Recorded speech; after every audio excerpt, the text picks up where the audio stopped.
Hello, everybody, and welcome to the PB Political Podcast. I'm Eshan Pokhrel. I'm Michael Bodeker. And today we are here covering some of the maybe the most historic presidential news since 1968. Because if you missed it yesterday, President Joe Biden has announced that he will not be continuing his bid for re-election, and instead he will be stepping down at the end of his first and only term in office. So just off the bat, reaction, Bodeker. It's hard to have a coherent reaction, to be honest. I mean, this is like, my dad was born in 1968, and that was obviously the year of the LBJ craziness, and so he was basically a month old. So this is basically the first time in mine or my parents' lifetime that something like this has happened. I mean, and that's true for, I would say, a lot of the country as well. Even like the youngest boomers would have no memory of this.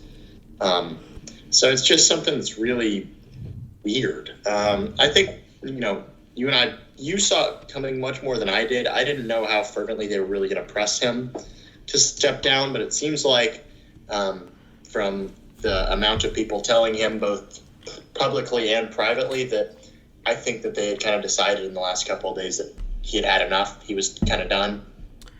And I should probably go ahead and read his statement real quick, or at least just hit the highlights here. So he starts off talking about how he's improved the economy. He's talking about providing critically needed care to veterans. He's talking about gun safety laws. He's talking about appointing Ketanji Brown Jackson to the Supreme Court, climate legislation, praising the American people, they've solved the pandemic and the economic crisis that followed, revitalizing alliances and all of that. He's thanking everyone for allowing him to be president. He said that he's going to speak, and expressing gratitude to everyone, and then thanking Kamala Harris. And then after that statement, about I think it was an hour later, he goes and endorses Kamala Harris to be the nominee. So it was just a crazy sequence of an hour and a half where Twitter was exploding, Instagram was exploding. Like, I think even Rap's Instagram posted that Biden was dropping out, which is always funny when Rap reposts. I found out President Biden was dropping out from Shams Charania. So Shams, NBA insider Shams Charania broke the news for me. Congratulations to him. Shout out Rap and shout out Shams. Shout out to them. Shams, people were hating on Shams, but he might be back now because that's crazy. But this is an absolutely insane, unprecedented, not really, I guess unprecedented. This is definitely unprecedented because this is the first time that, because LBJ, he ran in the primaries, but he did not finish the primaries. I don't think he debated either, right? He didn't have a debate, like a general election kind of debate like Biden did. I don't think so. But Joe Biden not only debated, he won the primaries and was less than a month away from being nominated again for president. So this makes it most likely, I haven't checked the history books, likely the latest dropout in presidential history. When you're the presumptive nominee, you have 98% of the delegates of your party, and you decide to move on. And I think it's absolutely the right decision. I'm not going to commend Biden for doing it, like I've seen, and that's part of the reaction. We've seen Democrats and people just come out and commend Biden, saying he did the noble thing, the gracious thing. He did not. If he did the noble thing, he would have stuck to his initial promise and been a one-term president, which is what he claimed he was going to do since the beginning, essentially. I think, and just to paint a picture of how it had gotten, the last poll that likely President Biden, that will be released with Biden's name on it, Harris X, Biden 38, Trump 48, Kennedy 12, Stein 1, West 2, and another with registered voters, Biden 37, Trump 46, Kennedy 15. And that's how Biden's going to end his re-election campaign, just really in the worst possible position. And yeah, like you said, he endorsed Kamala Harris. He notably said that he will stay on to finish his term, which if he does go through with that and is able to finish it out, that makes, and I've been waiting to say this for a while, this will make President Biden, the Trump-Biden 2016 to 2020 cycle, the first time since the 1880s where we've had a president serve 4 years, a full term, and then have another president serve 4 years and then not win re-election. So I've been waiting. We've been sitting on that one for a while, but shout out Grover Cleveland and Benjamin Harrison. Grover Cleveland and Benjamin Harrison are the last to do that. Obviously, we've had one-term presidents. Cleveland won too, so that would cast theoretically a Trump victory in November, going on our only historical precedent. So if we had a rematch of Biden and Trump, then we would have. I mean, it looked likely in that Trump would have won re-election, but the historical precedent was too much there, so that would have been guaranteed. Now, though, we will not have Biden as the nominee. But that being said, we have, just to clarify, we've had one-term presidents before that and after that. But we haven't had presidents serve a full term. We've had Coolidge serve a little bit over a term. We've had Ford serve less than a term. We haven't had a true one-to-one. So this is actually very historic and very unprecedented time because you've really seen you could be seeing two full agendas being built and destroyed in the span of 8 years, which is very rare in American history. It just shows the turbulence we're living through. Like we said, Biden has endorsed Kamala Harris as vice president. I think anything else from Biden would have been kind of crazy. At the same time, I was hoping for an open convention. This has become a very, very. It's become like, I think this is definitely broken through the political world, obviously, into the real life world. I mean, the amount of Kamala Harris has become one of the most recognized faces of the last 2 days, just because, like, not for anything really she's done, just for being a meme. Like, she's so memeable. I've seen so much Kamala banter over the last 24 hours that I'm excited for what's next. And I mean, she has officially announced that she will be running to restore, I guess, or keep the nomination. She's not officially the nominee right now. Now that Biden is out, those delegates are technically unbound, and Kamala Harris has to go about winning them. There is a tracker. I'm trying to find it. Right now, Kamala Harris she's done a great job in shoring up support. In the last 24 hours, she's won over 1,500 pledged delegates. Here's the AP delegate tracker. So far, Kamala Harris has 1,208 delegates at the convention. 1,976 are needed for nomination. 56 are undecided. And there's about, I don't know, I think there's like 30 or 40 that will be going to the uncommitted effort and Dean Phillips and Jason Palmer. So, the other candidates. So, yeah, now what, Bodeker? Now what do we have now? What do we have for the state of the Dems? Should we get into the numbers of Kamala Harris? Yeah, actually, let's do that, because where has Kamala Harris been for the last 4 years? So, let's look at her favorability and unfavorability, shall we? Her spread, let's compare it to Donald Trump, just for fun. Funsies. Kamala Harris, in the last month, her favorability is at 38%, and her unfavorability is at 52.4%. So she's 14.4 points in the hole on her favorability. That's worse than President Biden, by the way. And compared to Trump actually has 1.3% more on favorability, but he's actually about 5% higher in his favorability. So Trump is polling about 3.5 percentage points above her in favorability. And for Trump, who's probably widely considered the most toxic figure in American politics, or at least divisive, for him to be polling more favorably than her, that's already red lights flashing in my head. Or let's look at the key battles, right? In, like the RCP averages. Trump was up on Biden 5.8 in Arizona. He's up 4 on him in Georgia, 2.1 in Michigan, 5.6 in Nevada, 5.7 in North Carolina, 4.5 in Pennsylvania, and 3.3 in Wisconsin. I haven't seen a ton of state-level polls yet on Trump-Harris. I think we're still kind of experimenting with that and figuring that out. But it's going to take a lot of effort for Kamala Harris to reverse Trump being up at least 2 points in every battleground state, and that's if you take it at face value. Trump could be up 2 more points. It could be about even.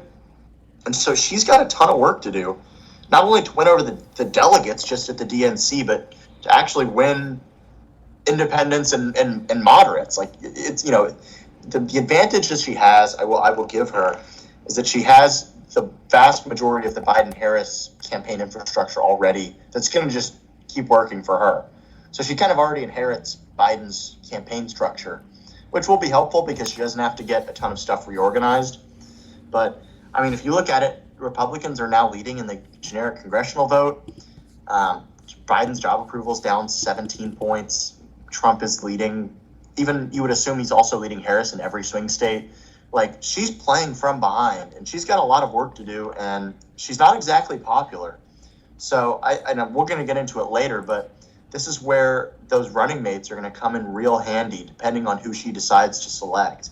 Like, I think that could really help her, or it could honestly kind of seal her fate, at least in this election. Yeah, Kamala Harris has been like just really out of the spotlight. She's very unpopular, but in fairness to her, there's not really a reason to why she's unpopular. She's very unpopular. I think a lot of it comes from the primary in 2020. I think Kamala Harris came off very arrogant and even condescending, especially the debate stage. She definitely was talking down to a lot of candidates. And then famously, former Democratic Representative Tulsi Gabbard absolutely destroyed her on the debate stage. And then her campaign ended. After she won the first debate, was leading in the polls over Bernie, over Biden, over Elizabeth Warren.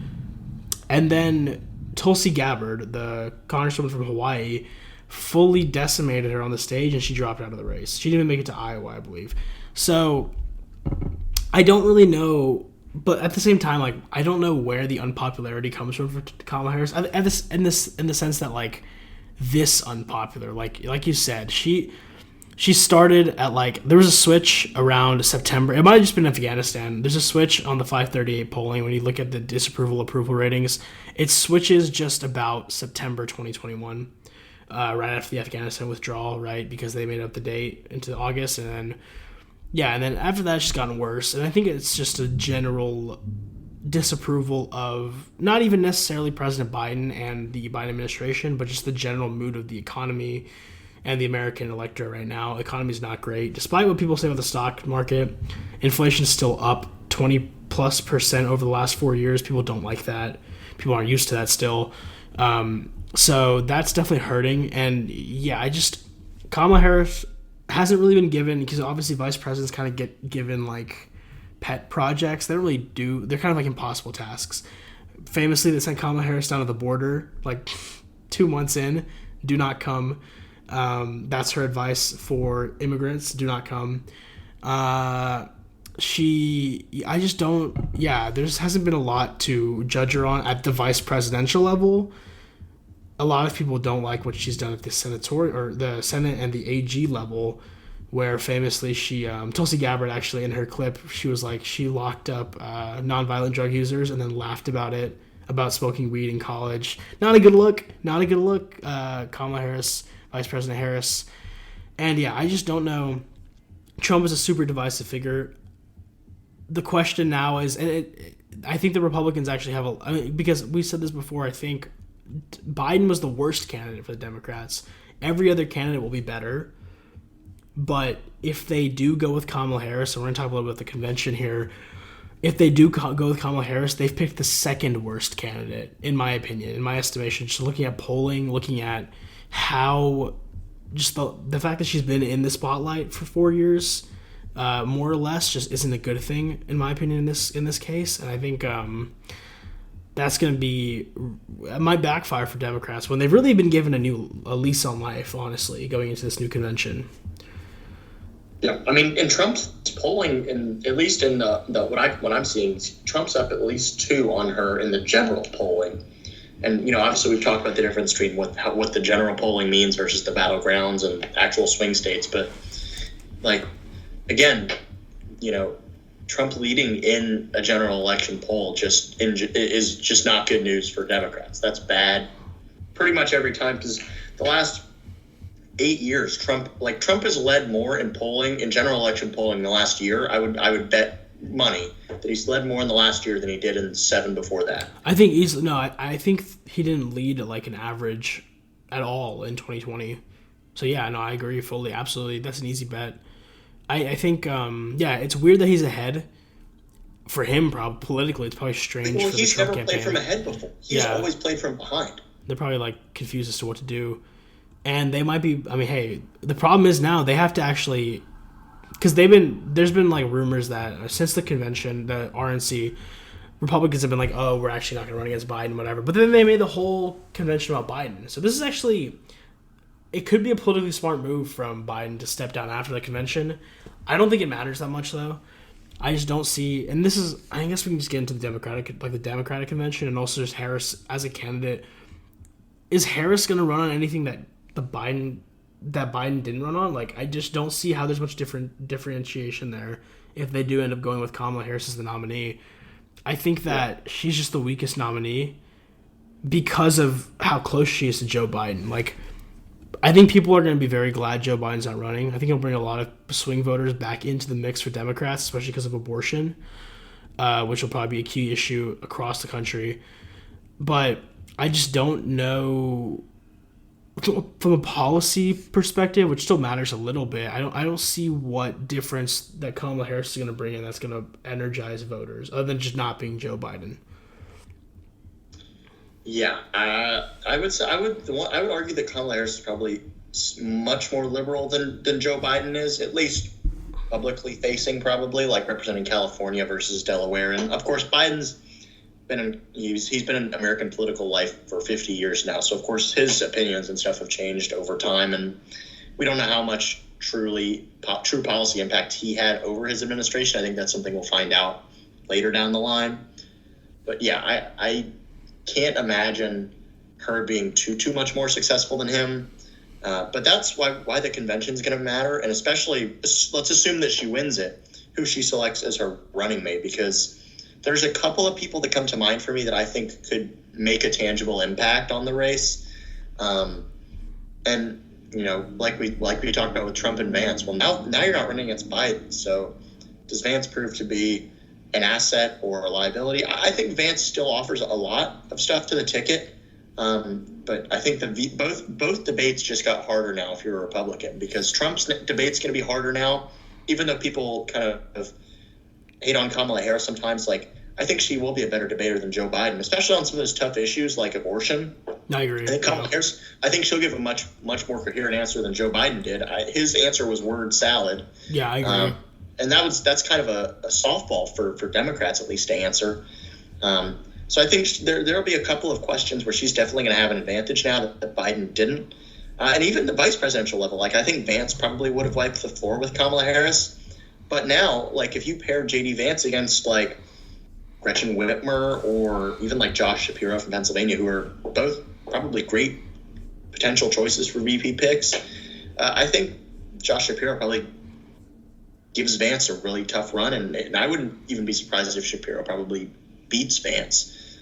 And that could have an impact, especially among those moderate, independent Midwest Rust Belt voters, because those people are still, I think, making up their minds.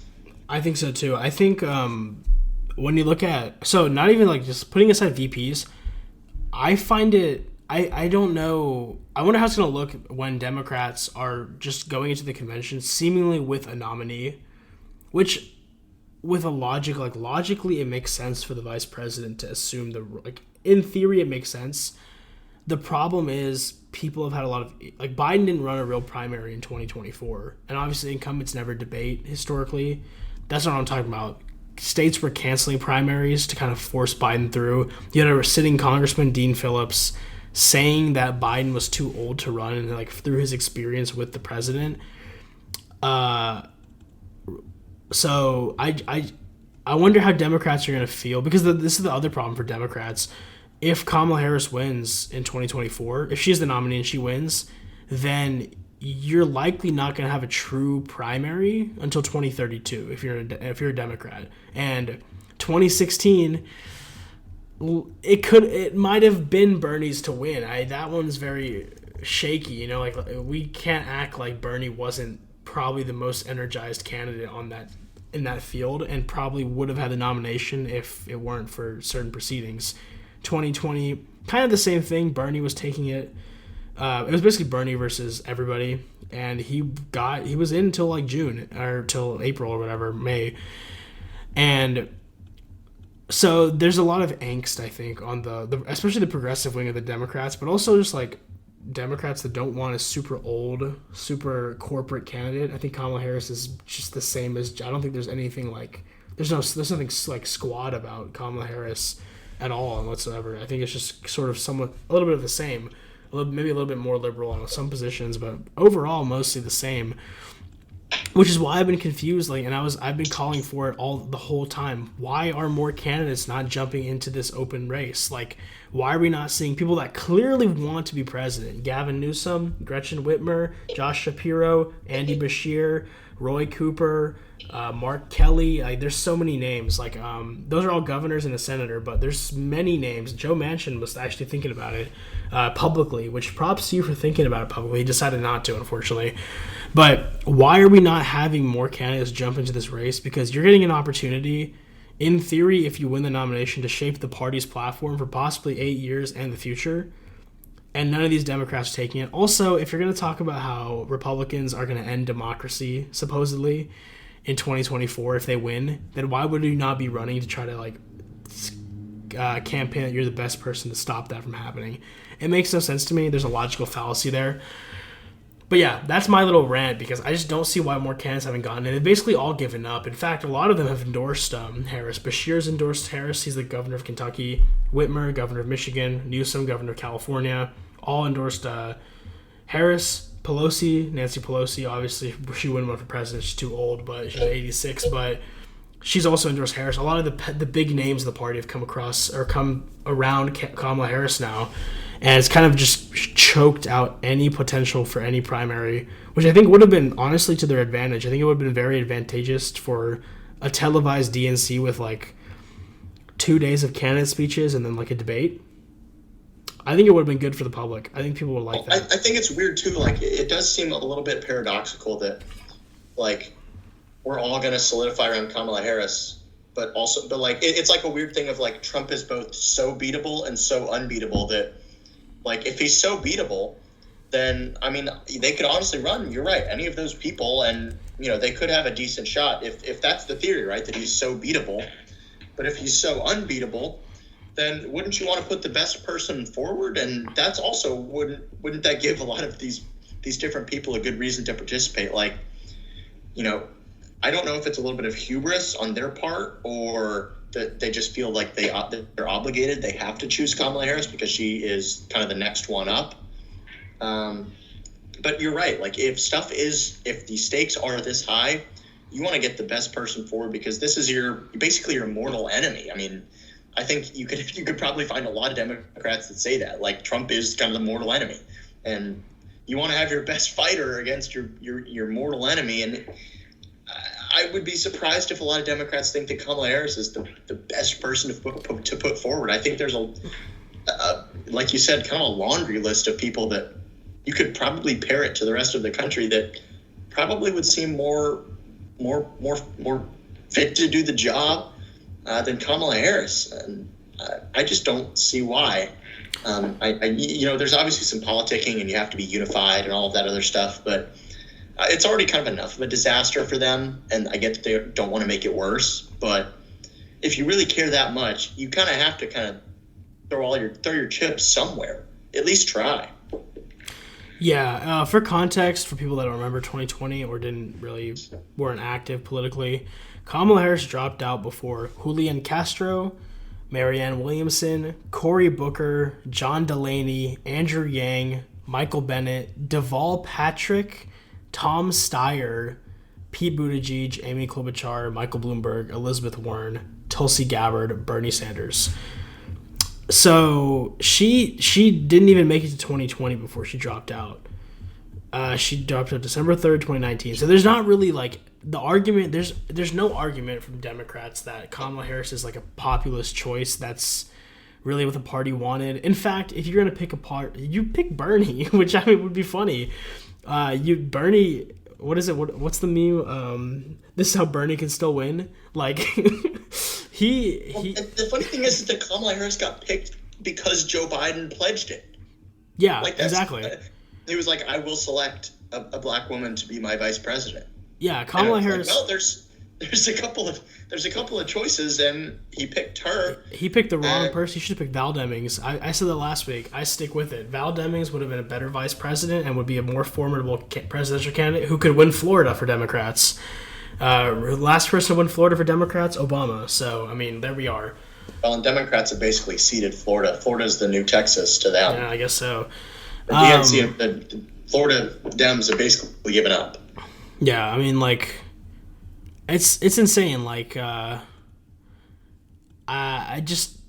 don't know. I hope that we have a semi-open convention. I really don't want, for my entertainment sake, and also just for the Democratic voters, I don't think that having Kamala Harris anointed the next nominee is good for the optics of the party, who just ousted like Biden for his VP, which I think is popular, but like I think it's just kind of a weird look if you're gonna do it like that. A lot of people have called for open conventions. President Obama called for an open convention, but in the end, I think I don't know what they're gonna go with, honestly, but that's where we stand right now on the Democratic side. So we're gonna keep y'all updated on what happens on that side. Let's talk about Trump for a little bit. Bodeker, you here? You might have been frozen. I think Michael Bodeker is frozen. So with that, we will be right back. And we're back, guys. Sorry about that. Anyways, let's get back to the topic at hand, and let's move to the Republican side because we talked about it a little bit. We touched on J.D. Vance, who was selected as President Trump's nominee last week. But now that the race has changed and that whole candidate has changed, the pick for J.D. Vance was clearly an ideology. Like, Trump wanted a very pro-MAGA movement candidate as his vice president. He didn't get that last time around with Mike Pence. He went strategic with Mike Pence. He's going much more populist and indulgent, you could say, with his pick with J.D. Vance. But now it changes the race. This race has been fully turned on its head. And now we're facing a situation where J.D. Vance will be debating or competing against another governor or senator that we don't know yet. So how does that pick look to you right now? I think it depends, right? Like, in terms of what Trump actually wants from his ticket, I would give an A+. I think Vance is probably the most ideologically similar in terms of his views probably on economics. Like, I don't think Trump is super economically conservative, and at least from what Vance has said publicly, it doesn't seem like he's traditionally conservative in that economic sense either. Like, he's much more pro-union than I think a lot of conservatives are in terms of trade, protectionism, immigration. I think Vance pretty much matches a lot of what Trump is looking for. Obviously, Mike Pence was much more for the evangelical Christian vote. And I think Republicans have pretty much already locked those voters up. So I think they're kind of looking for something different. And that's those Rust Belt, disaffected workers, the UAW and the Teamsters. They're looking for those kinds of voters to migrate over to the Republican Party. And I think Vance is probably a pretty good choice for that. In terms of actually winning the election, I think Vance probably does help in those areas. But I think it also depends on who the Democrats run. Like, does Kamala Harris pick somebody like, Gretchen Whitmer or Josh Shapiro, a Midwestern Democrat that, kind of erases Vance's influence on the region? Because I think in some ways Harris kind of has to. Like, she kind of has to pick someone from the middle of the country because, I mean, imagine she picks like Gavin Newsom, right? Then you've got a double California ticket. And I'm not even sure you can technically do that. Yeah, they will not. Yeah, they will have to. One person will have to register in another state. So I don't think. Yeah, that's not going to happen. So it won't be him. But if she picks somebody from New York, like a Kirsten Gillibrand, like that would be a crazy selection. But she also ran for president. She was also She was also running for president in 2020. I just remembered. She did run for president. President Gillibrand. But yeah, I think she has to pick someone from the middle of the country. She just has to at this point because I just think it would look bad to a lot of those middle American voters. And I think Vance would make inroads with them, which is why I think the VP pick has to kind of neutralize Vance's impact. And then you can basically try and hit Trump. Because if you're facing Trump and Vance and if your VP doesn't help, you've kind of wasted that opportunity. So I think that it's going to be important for Kamala Harris to pick somebody that actually can help flip some of these big states. I mean, you want to go something crazy, like what about like a Raphael Warnock from Georgia? Or I don't think John Ossoff is old enough yet. I think he's still too young. But like Raphael Warnock, I think could be an interesting pick, especially considering Georgia. You would want to put Georgia into play. But also, I think you would be kind of scared to lose that Senate seat. Yeah, Ossoff is 37, so he just made the cut. So, Yeah, he just got back. Yeah, even like a John Ossoff, like he's young, he's charismatic. He won a tough race. I think that somebody like that could be pretty effective. I'm trying to think of some other people that I think could be interesting. I mean, even like crazy shout out here, but like John Bell Edwards, like former Democratic governor of Louisiana. Oh, yeah. Like, that's not going to happen. That's absolutely not going to happen. But like, I'm talking somebody that like governorship or senatorial level experience from somewhere in the middle of the country where Democrats particularly don't perform quite as well. I think they could make that work. And I think that there could be a serious platform merger, just the anti-Trump coalition. Because we talked last week about how Trump is trying to build the anti-left-wing coalition. If Harris can kind of flip that with someone like a moderate like Shapiro, right, then you kind of form the anti-Trump coalition, and it's these coalitions battling. And I think it would make it a lot more competitive for Democrats, because I think right now they're kind of getting swamped.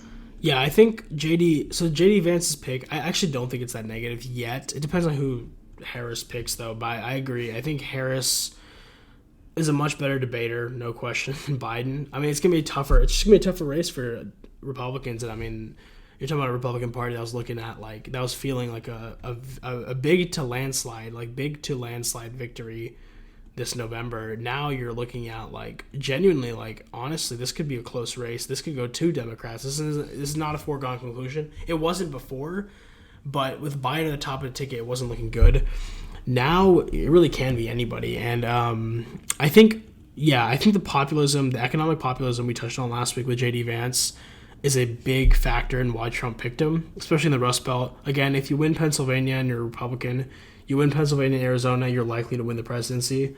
Those are two states that Trump feels good about winning right now, obviously, but also with JD Vance, who is a very interesting economic guy. I mean, pro Rust Belt, best way to put it. Pro worker, whether it's union or non-union for the most part. He's been good in that camp. He's been very intentional about sticking to like the East Palestine train derailment. He was all over the legislation. Him and Sherrod Brown together were trying to push for a lot of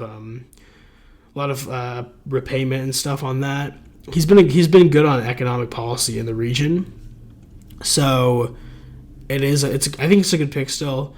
That being said, it's just hard because like I don't know how many people are going to vote for him when Trump's on the top of the ticket. Like I don't know how many people you're bringing in. I think Harris is a little different because no one really knows Kamala Harris.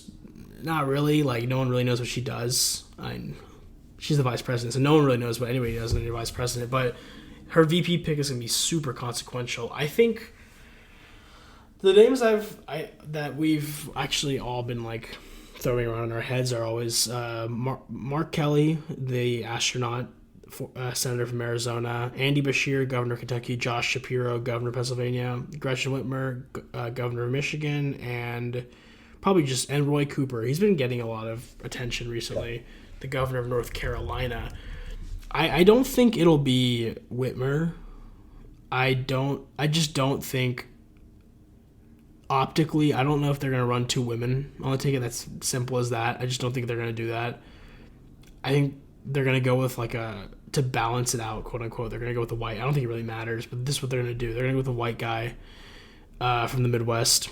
Whitmer actually. It sounds bad. I don't think they're going to go with Shapiro either, only because I feel like Shapiro is such a dominant figure at the gubernatorial level in Pennsylvania that I don't think they would want to lose that yet. I don't think he wants to leave. I mean, hey, they could go with like Tony Evers, governor of Wisconsin. Yeah, governor of Wisconsin. He's like 70, I think, but like, Tony Evers could be a good pick. He's a fairly popular governor of Wisconsin. He's been running.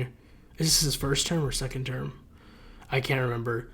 I want to say it's a second term. It might be. It is a second term now. Okay.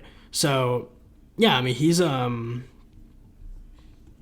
he could be a shout. I don't know. Roy Cooper's governor of North Carolina. Is he term limited or? Huh? Is he term limited or? Evers? I'm not sure, but he's 72. I mean, Cooper. Cooper is. Yeah, Cooper is. So Cooper is a North Carolina Democrat. So Democrats have been trying to get into North Carolina recently. They've been trying to get competitive. This could be an inroad. He's a pretty popular governor as well. So, who knows? Honestly, there's a lot of options, but looking forward, honestly, the debate, if there is going to be debate, Trump is seemingly trying to back out of a debate with Kamala Harris right now, which would be a big. I mean, if she is the nominee, then that's a huge disservice to everybody if they don't debate. It also ruins my hope of seeing a 3-person debate because it looks like RFK Jr. is qualified for this next debate. Outside of if the ballots are like if they actually get him on the ballot, if they actually certify his ballot access, then he is on the ballot or he's in this debate, which would be fun because it hasn't happened in 30 years that we've had a 3-person debate. But yeah, Trump's trying to back out of a debate with Harris. What do you think about that? Have you seen that? I get both perspectives on this, right? Like, because I think when they were negotiating these in the first place, right, Trump was negotiating with the view that this is going to be Biden. Yeah.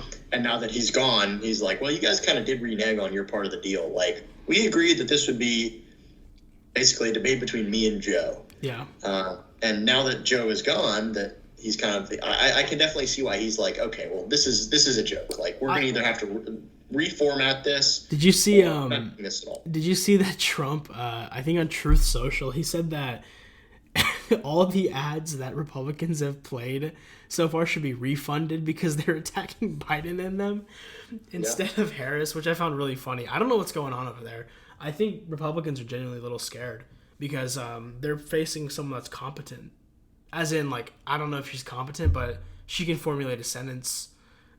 Like, I don't. Yeah. They're panicking a little bit, and I've seen like there hasn't been. They weirdly weren't taking this possibility seriously, which maybe what they were right for, but now they're not right. It's kind of goofy. They really haven't. They've dropped the ball on prepping for like a Kamala Harris candidacy or anything. There's been memos circulating. I've seen on Twitter the NRC or SC, the Senate committee, like the Republican Senate campaign committee.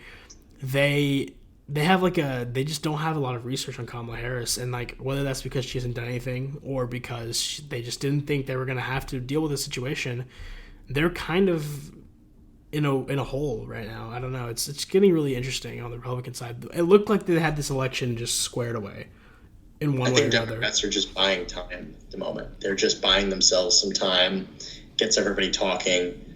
I think it's both genius and stupid at the same time. I don't know.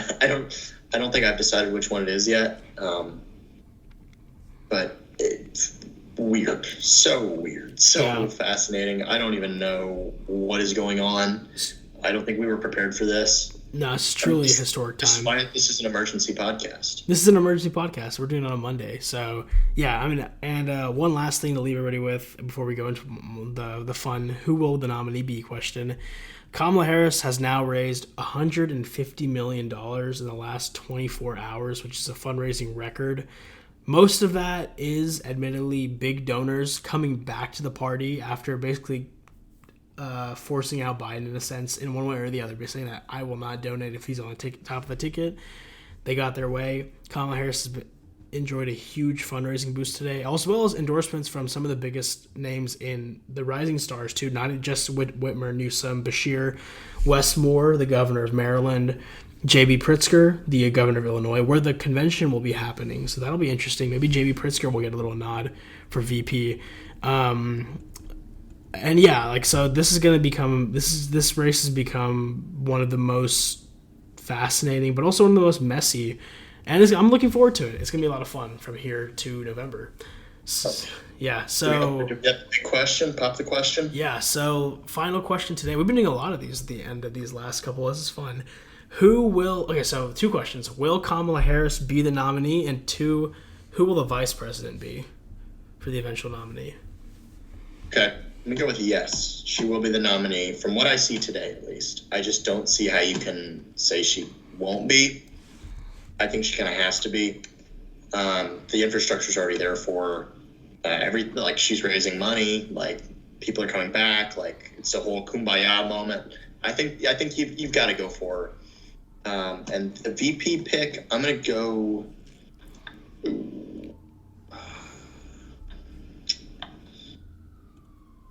I know I said it probably wouldn't happen, but I still think Josh Shapiro is her best pick. So I'm going to go Josh Shapiro, even though I don't think it's actually going to happen. Either him or I think also Roy Cooper would be interesting as a more realistic pick. So I'm going to go with either Shapiro or Cooper, but I'm going to lock in Shapiro. Harris Shapiro.